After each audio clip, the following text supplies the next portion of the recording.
Imagine walking through a quiet, snow-dusted field just outside Philadelphia. The kind of place where nothing ever happens.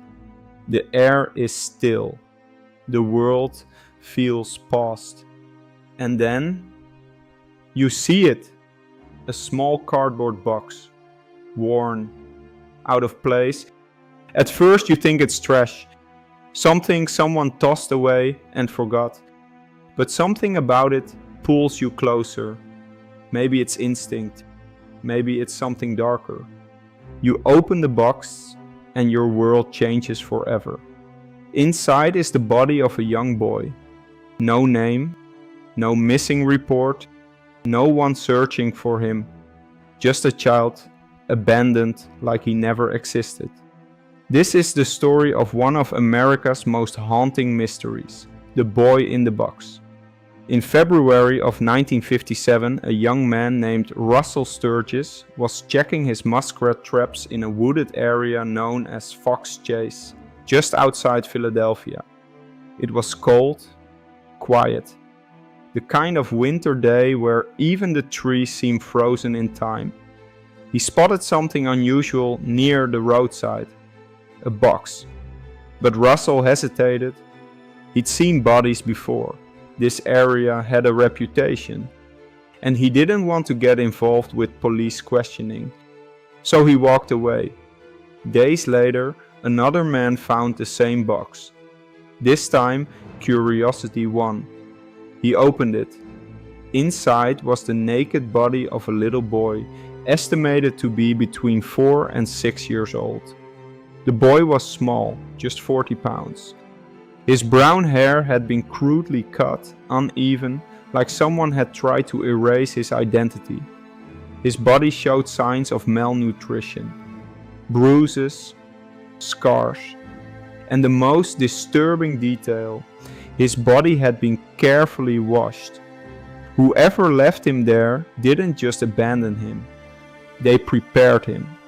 Police arrived quickly and the investigation began. Detectives were faced with a chilling reality. No one had reported this child missing. Think about that for a second. A child disappears and no one notices. No parent, no neighbor, no teacher. It was as if he had never existed. Authorities combed the area for clues. They found a blue corduroy cap nearby, a blanket wrapped around the boy's body. And the box itself, it had once contained a baby bassinet sold at a local department store. Every detail mattered, every fiber, every thread. But none of it led to a name. The boy had no identification, no fingerprints on file, nothing to connect him to the world he came from. He became known simply as the boy in the box. The media picked up the story quickly. Newspapers ran headlines across the country. Police distributed over 400,000 flyers featuring the boy's face, hoping someone, anyone, would recognize him. They even placed the child's post-mortem photo on billboards. Imagine seeing that on your morning commute. A small face staring back at you, asking for answers. But no one came forward.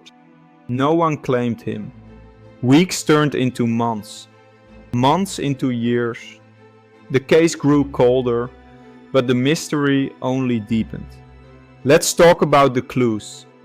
Because this case is filled with details that feel almost intentional. First, the boy's hair had been recently cut and clumps of it were found stuck to his body. That suggests the haircut happened shortly before his death. Why cut his hair?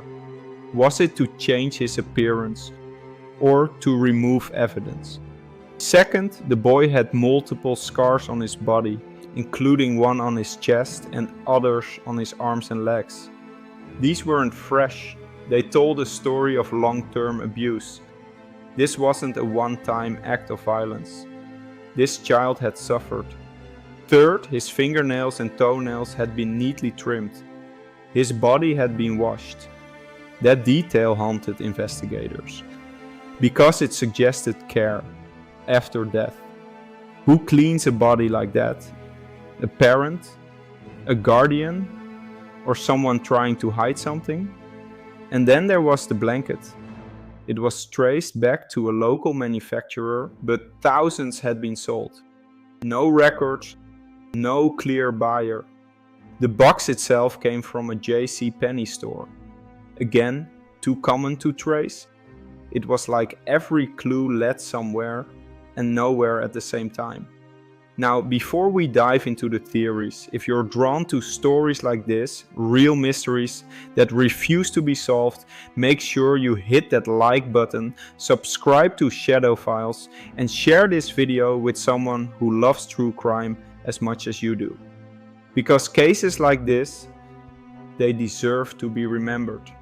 Now, let's talk about the theories. Over the decades, investigators and amateur sleuths have tried to piece together what happened to this boy.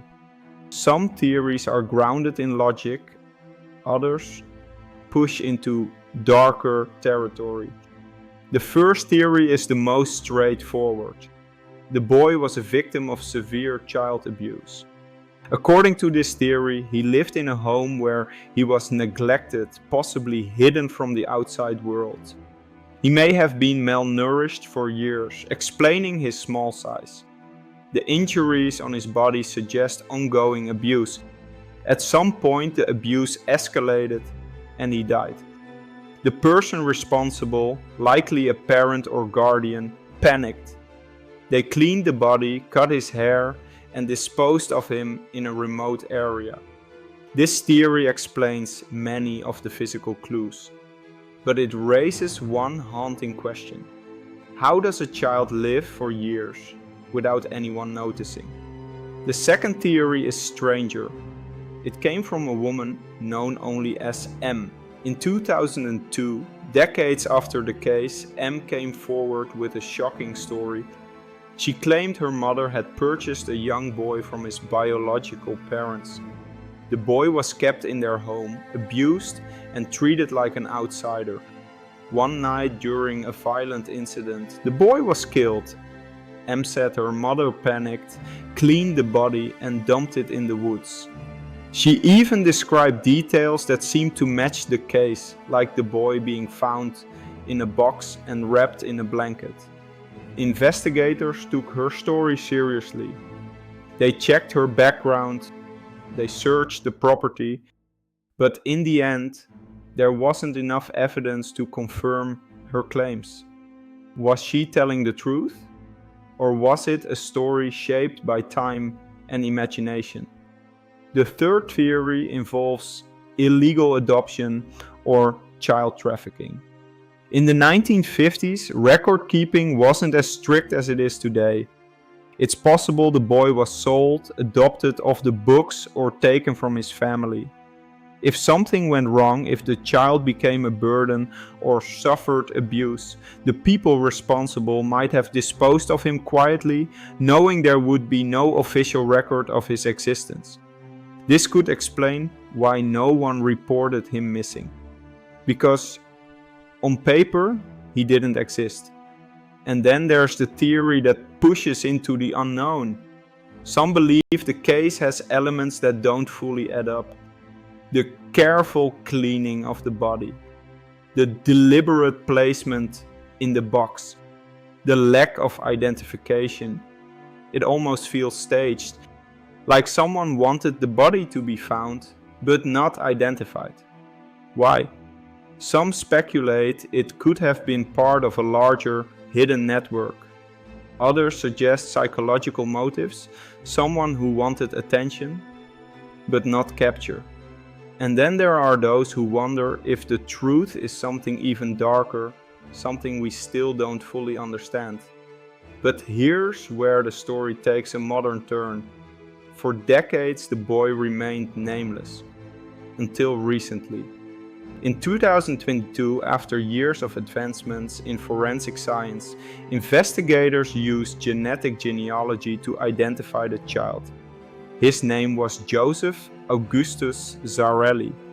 After more than 65 years, the boy finally had a name. Think about that.